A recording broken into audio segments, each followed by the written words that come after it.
বাবা নিজে খায়, আমি সবকিছু ভেবে দিই, বেড়ে দিই। ওরে এক হাতের জন্য কেউ কিন্তু আপনজনরাও কিন্তু ওরে দোকানে বসায়নি।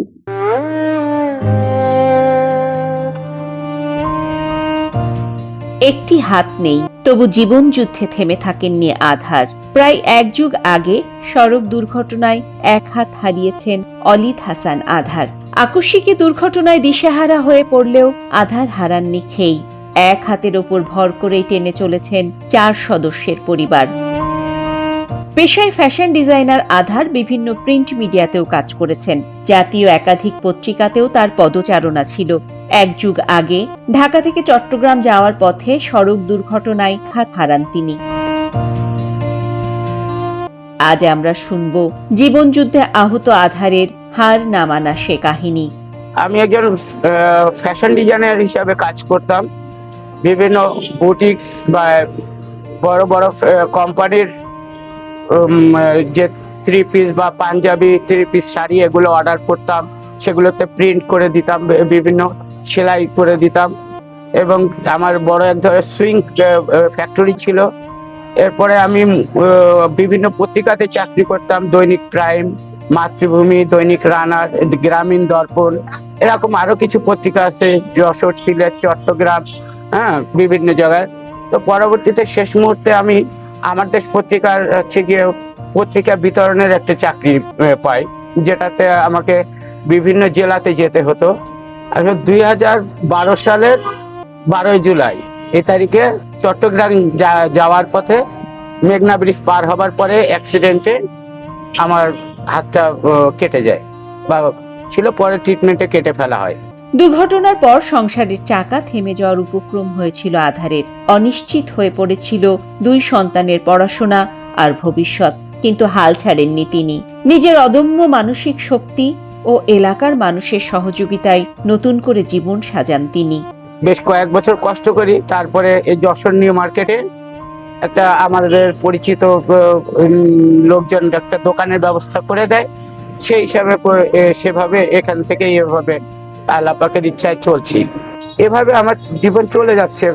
একটু কষ্ট হলেও আমি হালাল রুজি আয় করি, হালাল পথে চলি, এটা আমার জন্য যথেষ্ট বলে মনে করি। এলাকাবাসীর সহায়তায় যশোর শহরের নিউ মার্কেট বাস স্ট্যান্ডের ফুটপাতের পাশে ছোট্ট একটি চায়ের দোকান চালু করেন আধার। সেখান থেকেই ধীরে ধীরে ঘুরে দাঁড়ান। প্রতিদিন সকাল থেকে উষ্ণ চায়ের কাপে জীবনের নতুন স্বপ্ন পরিবেশন করেন তিনি। মাঝে মধ্যে তার সহধর্মিণীও পাশে দাঁড়িয়ে হাল ধরেন। এই ছোট্ট দোকানকে আঁকড়ে ধরে 2 সন্তানকে নিয়মিত পড়াশোনা করাচ্ছেন দম্পতি। আমার ছেলে পরে ক্লাস 10-এ পড়ে, আগামী বছর এসএসসি পরীক্ষা দিবে যশোর মুসলিম একাডেমি ইনস্টিটিউট। এবং আমার মেয়েটা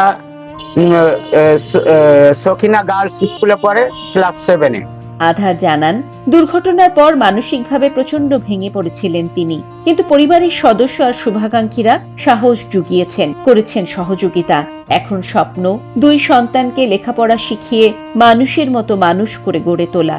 যদিও বেশ ব্যয়বহুল ব্যাপার, আমাদের 2টা ছেলে মেয়ের প্রতি মাসে প্রায় 15,000 টাকা খরচ আছে। এরপরে সংসার খরচ আছে, এরপরে নিজস্ব খরচ আছে, যেগুলো দিয়ে এই 4 দোকানদারি করে এখান থেকে খুব কষ্টসিষ্টে জীবন চলে যায়। আল্লাহ পাক চালিয়ে নেয় 4টা ডাল ভাত খেয়ে। কিন্তু বাচ্চাদের মানুষ করতে হবে, সেই জন্য এতটা পরিশ্রম করতে হয়। আধারের ছেলে 10ম শ্রেণীতে আর মেয়ে 7ম শ্রেণীতে পড়ে। চা বিক্রির টাকা দিয়ে আর ধার দেনায় খেয়ে না খেয়ে সন্তানদের পড়াশোনা চালিয়ে যাচ্ছেন সংগ্রামী এই মানুষটি। অনেকদিন বেকার থাকার পরে আমার ওই ভাসুরদের দোকানপাট আছে, কিন্তু কেউ ওরে এক হাতের জন্য কেউ কিন্তু আপনজনরাও কিন্তু ওরে দোকানে বসায়নি। আমি ওই সেলাই কাজ টাজ করি, হ্যাঁ, এই দিয়ে ছেলে মেয়ের লেখাপড়া মানে সম্পূর্ণ গুছায় পারি না, অনেক সমস্যা হয়। ছেলে এবার 10-এ, কিন্তু একটা মাস্টার দিতে পারছি না। আমার ছেলে সায়েন্সে নিয়েছে, একা একাই পড়ে, একটা মাস্টার দিতে পারছি না, খুব কষ্ট হচ্ছে, কষ্ট হয়। আমি এগুলো আগেই দিই, বাবা নিজে খায়, আমি সবকিছু ভেবে দিই, বেড়ে দিই। আমার বাবা যদি 2 হাত দিয়ে আমাকে আদর করে দিত, তাই আমার মাথায় চিরুনি দিয়ে আঁচড়ে দিত, তাই আমার অনেক ভালো লাগতো। আমার বড় ইচ্ছা কোনো ভালো সরকারি চাকরি অথবা কোনো ভালো পদে চাকরি করব, তারপর আমার আব্বুর একটা হাত লাগাবো, একটা দু হাত দিয়ে যাতে চলতে পারে। যশোর নিউ মার্কেট এলাকায় গেলেই দেখা মিলবে আধারের। জীবনযুদ্ধে আহত হলেও হার না মেনে নিজের আর পরিবারের জন্য আজও আলো ছড়াচ্ছেন তিনি।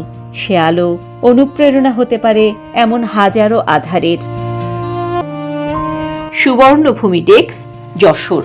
এই ছোট্ট ছোট্ট পায়ে চলতে চলতে ঠিক পৌঁছে যাব, এই ছোট্ট ছোট্ট পায়ে চলতে চলতে ঠিক পৌঁছে যাব।